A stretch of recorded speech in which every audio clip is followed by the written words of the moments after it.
الحمد لله رب العالمين والصلاة والسلام على رسول الله أما بعد أيها الإخوة والأخوات السلام عليكم ورحمة الله وبركاته waxaan bilowga ugu jirnaa bisha Muharram ama Suko oo ah bil aad iyo aad u fadli badan ee kamid ah bilaha oo Alle doortay ee xurmada leh kana fadlay bilaha kale nabiga sallallahu alayhi wasallam aad ayuu nagu dhiirigeliyay bishan dhexdeeda inaan badino cibaadada soonka wuxuuna dhahay afdal siyaami ba'da ramadaan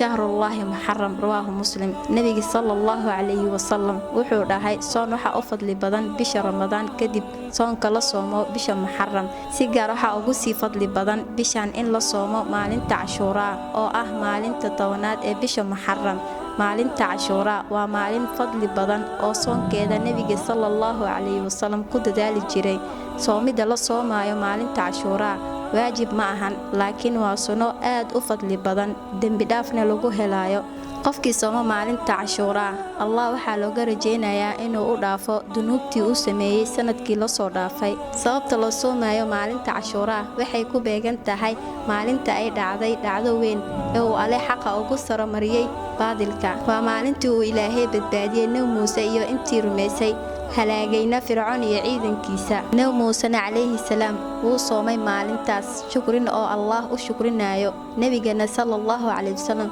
markii uu soo galay magaalada Madiina wuxuu arkay yahuuda oo soomaysa maalinta Ashura wuxuu weydiiyay sababka ay u soomayaan waxayna ku yiraahdeen waa maalin wanaagsan oo Alle ka badbaadiyay Nabi Muuse cadowgiisa nabiga sallallahu alayhi wasallam wuxuu ku yiri anaga ayaa idinkaga xaq badan Nabi Muuse alayhi salaam wuu soomay nabiga sallallahu alayhi wasallam saxaabadana wuxuu faray inay soomaan qaabka loo soomayo maalinta Ashura waxay leedahay dhowr darajo sida ugu wanaagsan waxay tahay in maalin laga hormariyo ama maalin laga dib mariyo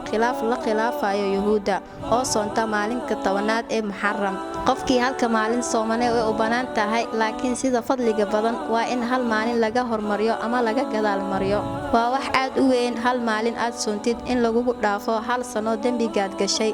aan ka wada faa'iideysano insha Allah qofkan soomeen dadka kale ha xasuusiyo si ay ugu faa'iideystaan dambi dhaafkan nabiga sallallahu alayhi wasallam wuxuu dhahay addaala ala khayri ka faa'ilihi qofkii khayr qof tusaa wuxuu la mid yahay asagoo sameeyay khayrka wassalaamu alaykum wa rahmatullahi